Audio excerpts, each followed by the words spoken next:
ಹಾಸನದ ನಂದಗೌಡನಹಳ್ಳಿಯಲ್ಲಿ ಅಕ್ರಮವಾಗಿ ಮರ ಕಡಿದ ಪ್ರಕರಣಕ್ಕೆ ಸಂಬಂಧಿಸಿದಂತೆ ಸಂಸದ ಪ್ರತಾಪ್ ಸಿಂಹ ಸಹೋದರ ವಿಕ್ರಮ್ ಸಿಂಹಗೆ ಮೆಡಿಕಲ್ ಟೆಸ್ಟ್ ಮಾಡಿಸಲಾಗಿದೆ. ವೈದ್ಯಕೀಯ ಪರೀಕ್ಷೆ ಅಂದರೆ ಪ್ರೊಸೀಜರ್ ಮಾಡಬೇಕಾಗುತ್ತಲ್ವಾ. ಈಗ ಅಲ್ಲಿ ಬಂಧನ ಆದಮೇಲೆ ಕೋರ್ಟ್ಗೆ ಹಾಜರುಪಡಿಸುವಂತಹ ನಡೀಬೇಕಾದಂಥ ಎಲ್ಲ ಪ್ರಕ್ರಿಯೆಗಳು. ಇದೇ ಸಂದರ್ಭದಲ್ಲಿ ತಹಶೀಲ್ದಾರ್ ವಿರುದ್ಧ ಕಿಡಿಕಾರಿದ್ದಾರೆ ವಿಕ್ರಮ್ ಸಿಂಹ. ನಿಷ್ಠಾವಂತ ಅಧಿಕಾರಿಗಳು ಯಾರು ಅನ್ನೋದು ಗೊತ್ತಿದೆ, ನನ್ನ ವಿರುದ್ಧ ಷಡ್ಯಂತ್ರ ಮಾಡಿದ್ದಾರೆ, ಮುಂದಿನ ದಿನಗಳಲ್ಲಿ ಎಲ್ಲ ಹೇಳ್ತೀನಿ. ಏಮ್ಸ್ ಆಸ್ಪತ್ರೆಗೆ ಮೆಡಿಕಲ್ ಟೆಸ್ಟ್ಗೆ ಬಂದಿದ್ದ ವೇಳೆ ಈ ಆಕ್ರೋಶದ ಮಾತುಗಳನ್ನಾಡಿದ್ದಾರೆ ಸಂಸದ ಪ್ರತಾಪ್ ಸಿಂಹ ಸಹೋದರ ವಿಕ್ರಮ್ ಸಿಂಹ. ಯಾರು ನಿಷ್ಠಾವಂತ ಅಧಿಕಾರಿಗಳು ಅಂತ ಗೊತ್ತಿದೆ, ನನ್ನ ವಿರುದ್ಧ ಷಡ್ಯಂತ್ರವನ್ನ ಮಾಡಿದ್ದಾರೆ, ಮುಂದಿನ ದಿನಗಳಲ್ಲಿ ಎಲ್ಲ ಬಿಚ್ಚಿಡ್ತೀನಿ ಅಂತ ಮೆಡಿಕಲ್ ಟೆಸ್ಟ್ ವೇಳೆ ಹರಿಹಾಯ್ದಿದ್ದಾರೆ.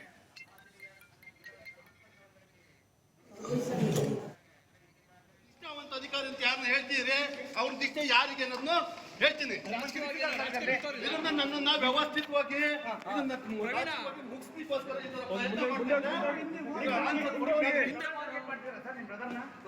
ಟಾರ್ಗೆಟ್ ಮಾಡ್ತೇನೆ. ಇದನ್ನ ವ್ಯವಸ್ಥಿತವಾಗಿ ಟಾರ್ಗೆಟ್ ಆಗ್ತಿದೆ. ಇದಕ್ಕೆಲ್ಲ ಆನ್ಸರ್ ಕೊಡ್ತೀನಿ. ಯಾರು ನಿಷ್ಠಾವಂತ ಅಧಿಕಾರಿ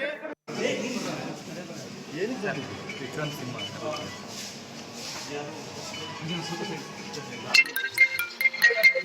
ಹೇಳ್ತೀನಿ.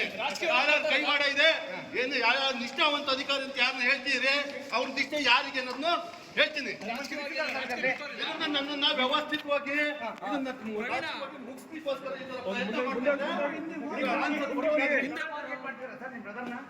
ಟಾರ್ಗೆಟ್ ಮಾಡ್ತೇನೆ. ಇದನ್ನ ವ್ಯವಸ್ಥಿತವಾಗಿ ಟಾರ್ಗೆಟ್ ಆಗ್ತಿದೆ. ಇದಕ್ಕೆಲ್ಲ ಆನ್ಸರ್ ಕೊಡ್ತೀನಿ. ನೋಡಿ, ಇದಕ್ಕೆಲ್ಲ ಆನ್ಸರ್ ಕೊಡ್ತೀನಿ ಅಂತ ಹೇಳಿದ್ದಾರೆ ವಿಕ್ರಮ್ ಸಿಂಹ. ಮರ ಕಡಿದ ಪ್ರಕರಣ 126 ಮರ ಶುಂಠಿ ಬೆಳಿತೀವಂತ ಲೀಸ್ ಮೇಲೆ ಜಮೀನನ್ನು ತೆಗೆದುಕೊಂಡಿದ್ರು. ಅದು ಸ್ವಲ್ಪ ವ್ಯಾಜ್ಯ ಇತ್ತಂತೆ. ಅಲ್ಲಿಯ ಸ್ಥಳೀಯರು ದೂರಿನ ಕೊಟ್ಟಿದ್ರು, ಅಂದರೆ ಆ ಜಮೀನಿನ ಮಾಲೀಕರು ವ್ಯಾಜ್ಯ ಇತ್ತಲ್ಲ ಅವರು. ಅದಾದಮೇಲೆ 126 ಮರಗಳನ್ನು ಇವ್ರು ಹೆಂಗೆ ಕಡಿದ್ರು, ಯಾರು ಪರ್ಮಿಷನ್ ತೆಗೆದುಕೊಂಡ್ರು, ಅಲ್ಲಿ ಶುಂಠಿ ಬೆಳೆದಕ್ಕಂಥ ಪರ್ಮಿಷನ್ ತೆಗೆದುಕೊಂಡ್ರು, ಈ ರೀತಿಯಾದಂಥ ಆರೋಪ ಅವ್ರ ಮೇಲೆ ಬಂತು. ಇದು ರಾಜಕೀಯ ಸ್ವರೂಪವನ್ನು ಕೂಡ ಪಡೆದುಕೊಂಡಿದೆ. ಈಗ ಪ್ರತಾಪ್ ಸಿಂಹ ಈಗ BJPಯವರಾಗಿರೋದ್ರಿಂದಾಗಿ ಅವರ ವಿರೋಧಿಗಳು ಅಥವಾ ಕಾಂಗ್ರೆಸ್ ನಾಯಕರು ಇದನ್ನು ಅಸ್ತ್ರವಾಗಿ ಬಳಸಿಕೊಳ್ತಾ ಇದ್ದಾರೆ. ಬಟ್ ಏನೇ ಆದರೂ ಕೂಡ ಪರಿಸರ ಸಂರಕ್ಷಣೆ ಮಾಡಬೇಕಾದಂಥ ಜವಾಬ್ದಾರಿ ಕೂಡ ಅದು ಜನರ ಮೇಲಿರುತ್ತೆ. ಜನಪ್ರತಿನಿಧಿ ಅಂತ ಅಲ್ಲ, ಇಲ್ಲಿ ಯಾರೇ ಸಾಮಾನ್ಯ ವ್ಯಕ್ತಿಗಳಾಗಿದ್ರೂ ಕೂಡ ಶಿಕ್ಷೆ ಆಗ್ತಾ ಇತ್ತು. ಬಟ್ ಇಲ್ಲಿ ನಿಜವಾಗ್ಲೂ ಷಡ್ಯಂತ್ರ ಆಗಿದೆಯಾ, ರಾಜಕೀಯ ಕುತಂತ್ರ ಇದೆಯಾ, ಪ್ರತಾಪ್ ಸಿಂಹ ಇಲ್ಲಿ ಟಾರ್ಗೆಟ್ ಆಗಿ ಅವರು ತಮ್ಮನ್ನು ಈ ರೀತಿಯಾಗಿ ಜೈಲಿಗೆ ಸೇರಿಸುವಂಥ ಕುತಂತ್ರವನ್ನು ಏನಾದರೂ ಮಾಡಿದಾರಾ, ಅಥವಾ ನಿಜಕ್ಕೂ ಅಲ್ಲಿ 126 ಮರಗಳನ್ನು ಅಕ್ರಮವಾಗಿ ಕಡಿಯಲಾಗುತ್ತಾ ಅರಣ್ಯಾಧಿಕಾರಿಗಳ ಒಂದು ಮಾಹಿತಿ ಇಲ್ಲದೆ ಅಥವಾ ಅವ್ರ ಗಮನಕ್ಕೆ ತರದೆ, ಅಥವಾ ಅರಣ್ಯಾಧಿಕಾರಿಗಳು ಯಾರಾದರೂ ಕೂಡ ಇದಕ್ಕೆ ಕುಮ್ಮಕ್ಕನ್ನು ಕೊಟ್ಟಿದ್ರಾ, ಇಲ್ಲಿ ಸಿಕ್ಕಾಕಿಸಿಕೊಳ್ಳುವಂಥ ಪ್ರಯತ್ನನ, ಅಥವಾ ಈ ಪ್ರಕರಣವನ್ನು ಕಂಪ್ಲೀಟ್ ಆಗಿ ತಿರುಚುವಂತಹ ಕೆಲಸಗಳನ್ನು ವಿಕ್ರಮ್ ಸಿಂಹ ಮಾಡ್ತಾ ಇದ್ದಾರಾ? ತಹಶೀಲ್ದಾರ್ ವಿರುದ್ಧ ಈಗ ಕಿಡಿಕಾರಿದ್ದಾರೆ ಅವರು.